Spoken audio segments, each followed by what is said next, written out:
daftar hutang BUMN jatuh tempo di tahun 2020 ini merinding saya. Saya list yang besar-besar dulu ya. Telkom 53 triliun, Krakatau Steel 15 triliun, Kimia Farma 7 triliun, Wika, Adikarya, PP, Waskita kalau dijumlahkan 130 triliunan, Garuda Indonesia 45 triliunan. Sisanya saya males deh ngelanjutin. Lalu PLN misalnya punya hutang 600 triliun dan di sini kita punya perbedaan cara pandang dari sisi APBN. Entah bagaimana mungkin saya ini karena mungkin orang bodoh ya. Saya mengatakan bahwa hutang BUMN adalah hutang negara. Aset BUMN adalah aset negara. Sementara dalam postur APBN, hutang BUMN dimasukkan sebagai hutang korporasi atau hutang perusahaan. Sehingga secara rasio hutang kita aman jika disandingkan dengan PDB. Bagi saya ini akal-akalan karena bolehlah menganggap hutang BUMN adalah hutang perusahaan. Tapi kalau default atau kalau gagal bayar, apakah negara bayarin? Tidak. Oke, saya ulangi lagi ya pertanyaannya. Kalau PLN gagal bayar, apakah negara bayarin atau tidak? Sekali lagi, sang ibu mungkin mengatakan tidak akan menanggung default hutang BUMN. Oke, lalu lendernya PLN, nagih PLN dan PLN tidak bisa bayar. Negara tidak bayarin, APBN tidak bayarin. Maka PLN akan disita oleh lendernya, oleh peminjamnya. Katakan oleh lembaga keuangan global. Lalu asetnya PLN diambil. Benarkah negara akan tetap tidak mau bayar? Sekarang PLN diambil oleh asing yang telah meminjamkan uangnya ke PLN. Karena negara tidak mau bayar. Rasanya tidak mungkin. Karena induknya BUMN adalah negara. Maka pasti dibayar dan pasti menggunakan APBN. Dan itu pasti. Harusnya hutang BUMN dimasukkan ke dalam APBN. Jujur, bagi saya pribadi, kalau benar pengelolaan keuangan negara mau jujur, BUMN adalah milik negara, masukkan hutang BUMN kepada APBN. Juga berikut asetnya dicatat di APBN. Inilah yang membuat saya jauh-jauh hari menyatakan ketidaksetujuan saya terhadap negara berbisnis. BUMN sebaiknya bukan kementerian. Yang kedua yang bikin saya mangkel lagi adalah urusan Konawe dan Morowali, yaitu tambang nikel di Sulawesi Tenggara. Memang di WA akhir-akhir ini ada tulisan beredar seakan-akan dari mantan menteri yang terdahulu. Menteri senior yang memuji pertumbuhan ekonomi wilayah tambang nikel. Ada 50.000 tenaga kerja Indonesia di sana. Di mana tenaga kerja asingnya yang dari Tiongkok itu hanya bekerja sektor konstruksi. Setelah selesai konstruksi mereka pulang. Investasi tumbuh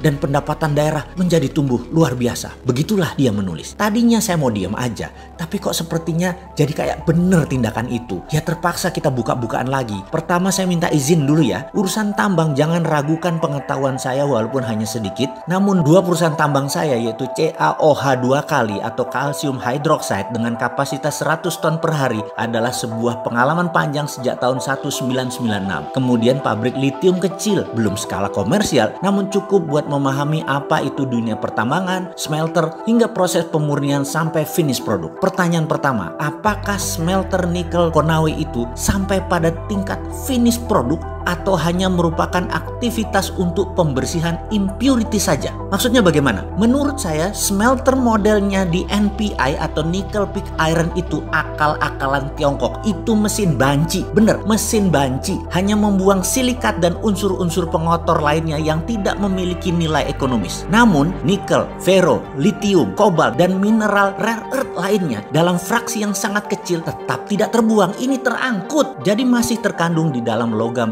nikel ini. Saya katakan raw atau mentah karena by all standar kadar nikel di dalam NPI ini sangat rendah jika kita menggunakan benchmark produk ferronikel sebagai standarnya. Sementara yang dibayar dari produk NPI nickel pig iron ini hanya percentage kandungan unsur nikelnya saja yang notabene kecil kandungannya. Sementara besi atau ferro yang menyertainya tidak dihargai walaupun persentase kandungannya sangat besar. Tentu saja mineral-mineral ikutan lainnya pasti tidak akan dihitung, termasuk juga mineral rare earth dijual dengan gratis. Dan inilah asli yang terjadi saat ini. Indonesia kehilangan sovereign asetnya kalau itu dilakukan. Oke, begini melihatnya lagi. Dan ini boleh tanya kepada seluruh ahli pertambangan mineral. Dalam setiap pemeriksaan dan analisis terkait isi atau konten mineral pada setiap laboratorium uji, katakanlah itu Sukovindo atau lembaga asing yang punya standar perhitungan atas isi kandungan material tadi, selalu dihitung berdasarkan ppm atau part per million atau persen berat, di mana yang dihitung hanya mineral yang memiliki ukuran tertentu dalam range yang terbaca oleh alat atau metode pengukuran. Sedang ukuran mineral yang berada di luar range serta tidak terbaca oleh alat atau metode analisis ini dianggap nol, artinya tidak komersial atau artinya hasilnya tidak menguntungkan. Biasanya pakai metode yang disebut assaying dengan pendekatan reaksi kimia atau menggunakan alat-alat tertentu lainnya melalui pendekatan fisika dengan dasar ukuran material. Pertanyaan sekarang, berani nggak menghitung konten material pakai EDAX sistem yang menggunakan spektrum warna? Di seluruh dunia, ketahuilah wahai pejabat yang terhormat, metode perhitungan isi kandungan mineral selalu menguntungkan pembeli. Karena itu mereka tidak pernah mau pakai sistem lain, maunya hanya menggunakan ukuran material saja sebagai dasar pengujian di laboratorium. Kita pemilik sovereign asset selalu dikadalin. Karena itu kalau saya sekali lagi dapat mandat nih, tak stop semua eksplorasi mineral ini. Tapi sebentar, jangan takut, nggak mungkin Sontoloyo ini dapat mandat. Orang minat